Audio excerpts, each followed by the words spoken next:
we building the blue lawn chairs next to the ice chest of 2 grams in the blood. Yo, what's up? Welcome back to the channel. Welcome back to Corner Balance. Eric here. So, same Exige, same me, new shades and new topic for today's video discussion. So this subject has actually been on my mind for quite some time, but I have not had the chance to film it until today because honestly, I've been pretty trash in terms of filming new content, but that's a new subject altogether. So let's just go ahead and sweep that under the rug and get on with it. So today's video, I'm going to talk about 5 things that I love about the Lotus Exige, and then also 5 things that I don't like about the Lotus Exige. So instead of splitting this up into 2 different videos where I talk about 5 and 5 each, I'm just going to go ahead and combine them together into one video for you guys. We'll start with the good news first. We'll start with the 5 things I like or love about the Lotus Exige.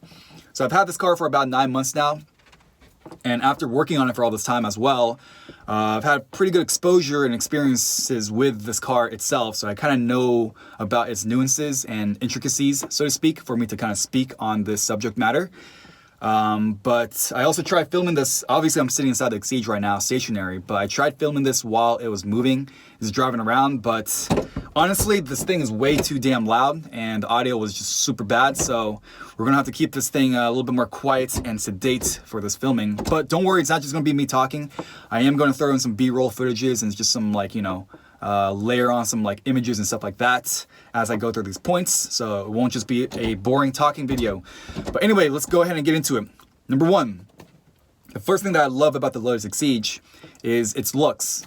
So I wouldn't say that this is a supercar by any stretch of the means or anything close to that definition.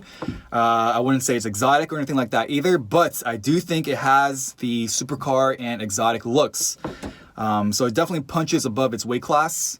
And honestly, one of the main, I guess, driving points for me to purchase a car like this, to build and obviously keep, is it has to be interesting. Because nobody wants to start with a car that just sucks as a base. Like, there's no point in fixing up like a Prius, for example. Like, what's the point? There's no passion behind that, right?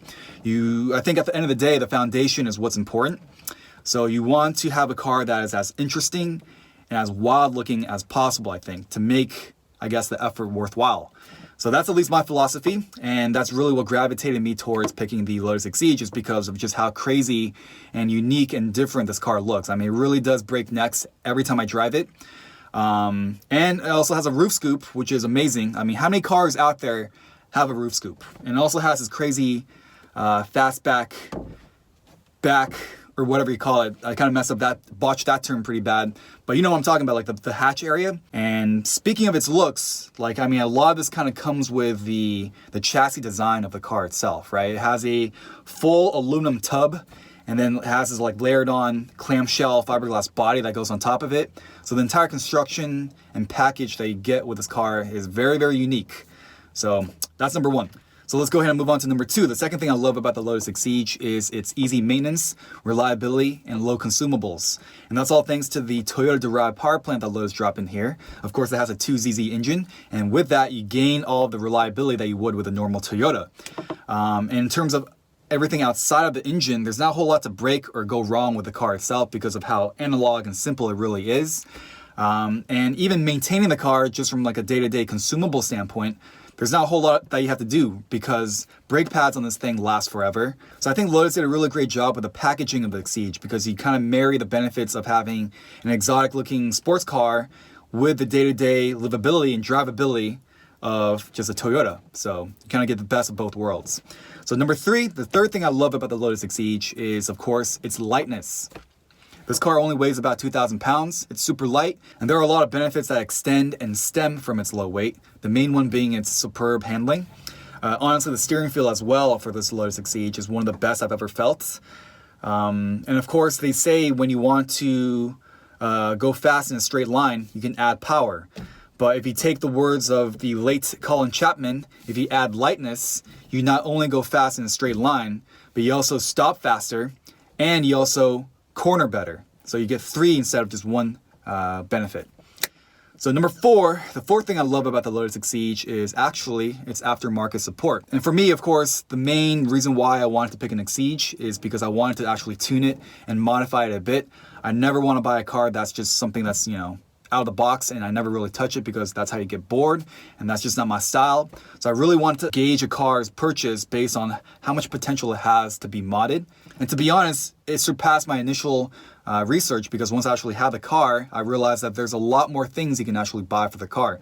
I've done everything to it. I mean, the entire interior has been changed. You can buy things from like the silicone hoses for the radiator to a bigger intercooler package. You can tune the car. It comes, I mean, there's a maker that makes an aluminum baffle fuel tank even. Suspension's all there. You have a number of different coilover choices, quantum, nitrons, etc., Öhlins, you name it. So I mean, like you can basically do everything and anything. And there are a lot of good vendors out there making parts for the Exige, which makes it a very, very good choice for the tuner or the person that likes to build cars, right? And now the fifth thing I love about the Lotus Exige is its rarity. So I don't know the exact numbers per se off the top of my head, but just speaking for the Lotus Exige specifically, it has about, in the US, 1,000 of these cars in its time span from I think 2007 until 2011 or whenever it stopped being imported by Lotus. So there are only 1,000 Exiges in the US, and that's a very low number. I think there's like maybe like 3,000 or 4,000 Elises, but that's another topic. So yeah, I mean, there's nothing else like it. This kind of ties back to my first point in terms of like its extreme looks and its uniqueness, and that also gets benefited from its rarity. I mean, you don't see these things on the road often. And just to add some more color to that point, I don't think you can ever get a car of this package in the future again, because I mean the Lotus Exige was barely even legal when it was first imported. I just don't see a possibility in the future with all the strict regulations to get a car of this package, size, and weight, and just how simple and analog it is. I mean, you can barely see out of it. There's no visibility at the back. And I think this is evidenced pretty well with all the modern cars that we see coming out today. I mean, they're all getting bigger and bigger. They weigh more and more. They have like higher waistlines. They have more impact protection, a lot more crash structures, a lot more visibility, you know, stuff like that. So, all right, moving on to now the 5 things I hate about the Lotus Exige. And I use that term kind of loosely because honestly, I love the car. So now for my first point of what I dislike about the Lotus Exige, and this is going to piggyback off of the whole rarity thing because I think that's a double-edged sword. Due to how rare it is, I guess, I think that the Lotus Exige is underrated. That means it's not really a top-of-mind car. This is something that's usually in the back of the minds of people and the general population. It's definitely not hyped. It's definitely not in the mainstream today. And I think that kind of hurts its reputation a little bit. And I think there are a lot of different factors that make up why this is the case. Of course, it being uncommon kind of takes it away from the public eye a bit. And the other factor is a car has to be attainable to the general population for it to enter that mainstream mindset, right? Like you have to be able to own this car or really think that you can actually get into it yourself for you to kind of associate with it and then, of course, be attracted by it. And I think the Lotus Exige kind of just sits outside that threshold a little bit. The price point of this thing is about $50,000 these days to get into a stock, you know, just decent stock, clean Exige. And although that's not a huge sum of money for a car, it is a little bit outside of the normal operating spectrum for a price point. I think the more comfortable price point for cars that attract the main general population is something around like, you know, sub 20,000 to maybe like, you know, 35,000. Those type of cars you can buy all day long. Everybody can see themselves in those type of cars because of that price point. But when you kind of get into the $50,000 range, it does kind of get a little bit more uncomfortable, I think, for most people, and especially when you want to mod a car. You're gonna have to spend a lot more on top of that, of course. But that kind of is what it is. So I don't know. There's a lot of factors to it, of course. But yeah, my first point is I wish this car was a little bit more well-known or a little bit more sought after, so to speak, in terms of the mainstream attention. So moving on to the second thing I dislike about the Lotus Exige, and that is working on the car. It's not the hardest car in the world to work on, but it is a little bit challenging at times due to its mid-engine layout, and also due to its size and the clamshell design. So if I wanted to, for example, access a radiator to change that out, you're gonna have to take out the entire front clamshell to do that. If you wanna access the oil coolers, same thing, the entire front clamshell has to come off. Now, that's not the end of the world, because how many times do you really need to change out a radiator? And how many times do you have to touch the oil cooler, for example? And also taking off the clamshell, it doesn't really take that long. It's a little bit more involved than taking off a bumper, obviously. But it's still about an hour to 2 hour job. So not the end of the world, just a little bit more difficult than normal. Working on the engine is a little bit more cramped for sure, just because of how small that space is back there, and it's inside the middle of the car.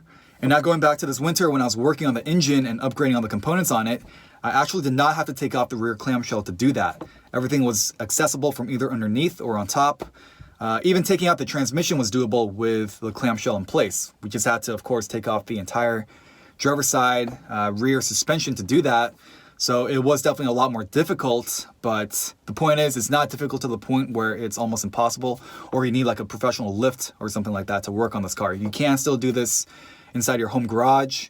It's just a little bit harder than normal. All right, moving on to number 3, and I kind of harped on this point quite a bit in my previous videos, but that is going to be the cheap stock interior that comes with these Lotus cars.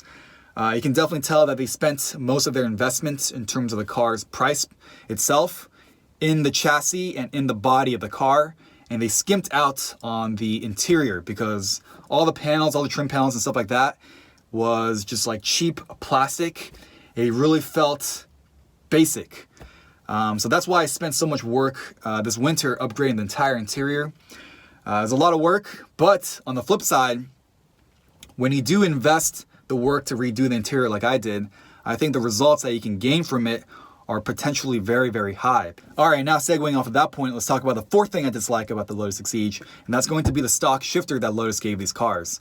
It's kind of hard to describe the feeling that you got when you shifted it, but I would say it's like a combination of feeling vague, notchy, indirect, and also wobbly. So that kind of necessitated me needing to upgrade to this Innokinetic Shifter 111. It was a pretty pricey investment, but the flip side is, of course, you get a really baller shifter. I mean, this thing is on a level of its own, I think. And I think the Innokinetic shifter is honestly even better than like the CAE shifters that you get with BMWs and such.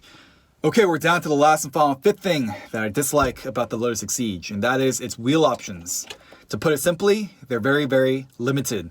So I searched far and wide for other options for wheels, but outside of what I already have on the car right now, which are the 5-spoke forged Lotus 240R Cup wheels, which I'm even lucky to get my hands on, there are just not many other options out there. For example, they do make TE37s for this car, for this lug pattern, but the offset required to fit them are pretty weak, so you have to have a flat face in the back, which I think looks pretty ugly. I also cannot personally go down to 16s all around for TE37s. I could, but have the Elise Parts billet knuckles, which are a little bit bigger, so that requires me to run 17s in the back. But if I ran 16s, they wouldn't have the flat face problem, but I can't because of the knuckles, and I don't want to run the flat face 17s, so I'm pretty much stuck outside of and kind of boxed out from a TE37 standpoint.